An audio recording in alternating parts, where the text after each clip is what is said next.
Welcome to WagerTalk TV. I am Kelly Stewart at Kelly in Vegas on Twitter, joined by Marco D'Angelo at Marco in Vegas and Tony Finn at WagerTalk. All right, guys, NBA playoffs under full swing. We're ready to go. This is Wednesday. We're talking about a game that's on Friday.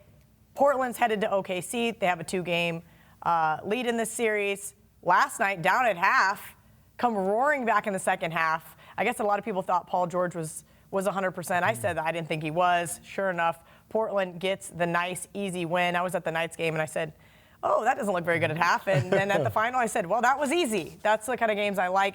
Not knowing really what to expect now headed into OKC. Marco, can you give me some insight for the game on Friday? Well, first of all, you were at the hockey game last night, and there was a shutout. Where's our free donuts? I did not get a chance to go do that yet, but I did bring my tickets in case somebody wants to leave from here and go get.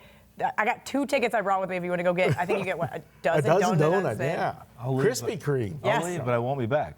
Well, you don't have to bring them back because that's why I didn't go get them myself, because I would eat the entire box for lunch today. Yeah, that was one of the things in the contract, wasn't it? No donuts for Kelly. All right, let's get to this game. Oh, geez. This is, this series, the pricing on this series the entire way has just baffled me. The world loves Oklahoma City. Portland, they're overreacting to the injury to New York, and it's a situation where they had them as the favorite to win the series, yet they didn't have home court. And here they are, they're down 0-2, they're coming back home. The world is going to be on Portland. The line, when I did my notes for it, was at 7. Now it's up to 7.5. I thought 7 was high, Kelly. You look at the first game, game 1 of the series in Portland, Portland closed -3.5. Now it's 7.5 in Portland. In Oklahoma City, yes. At Oklahoma City. You're telling me that we've got a 10.5-point swing here from game 1 to game 2? I'm not sure what. Or to game 3, Right, to game 3, what the full swing is caused from. But, you have McCollum who's not fully healthy. You have Damian Lillard playing out of his mind. And you don't have a healthy Paul George for Oklahoma City. So you think. What I'm getting at, do you think there's a gross overreaction here? I think this line's way too high. Everybody's down, 2-0, or, with being down 2 games in a series, you're going to say, this is the season. It is the season. But the line's too high. They can win this game by 3 or 4 points. They're not shooting the basketball well. Russell Westbrook's not shooting at all. I think he had 15 misses last night. This is a team that they've shot under 48%. In all but 3 of their last 31 games. And in the last 2 games, Portland's held them to 39 and 40% shooting from the field. That's not going to get it done. I don't want to lay that many points with the team playing that way. So here's an interesting stat from our boys over at OddsShark. You guys know I do some stuff with them during football season. And Joe tweeted this about a month ago about OKC and how terrible they are at home in the first half. They have covered 10 of their last 42 first halves. So something to circle maybe for this game, maybe a little Portland first half money line sprinkle. But Tony, I'll get to you. What are your thoughts on this game? Part of the reaction was if yesterday's game, OKC was bet down. They were bet from. They were from 2 down to 1. That's correct. Even if some opened at 3 down to a 1. So that's part of.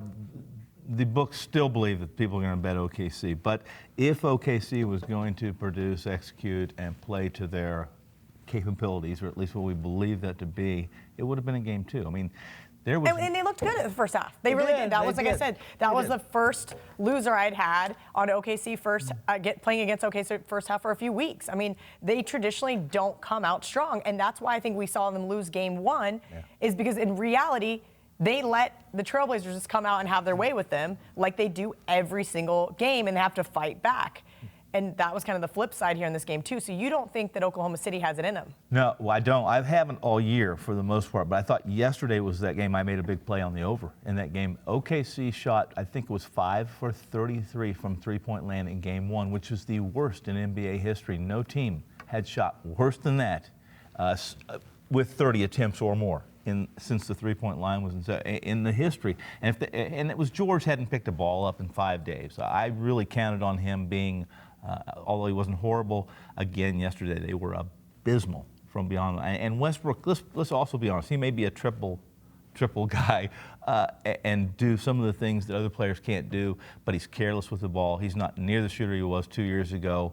And this team is horrible from the free throw line. It's hard to play them -7.5, very hard. Last stat for Portland, coming off a win this season of 15 or more points. You would think after a big blowout, maybe they have a letdown or the odds are going to be pumped up because of the good performance. Nope, they've come back and covered 12 of 15 against the spread after a 15 or more point win. I'm going to go ahead and take the inflated line. I might lose this, but this, to me, there's value in this play. And long term, if I played this situation 100 times, I'm going to cash more tickets than I lose. All right, so we're all three on board on Portland. All right, guys, I like it. Tuesday is always $2 Tuesday at WagerTalk. You can get the hottest handicappers best bet for just $2.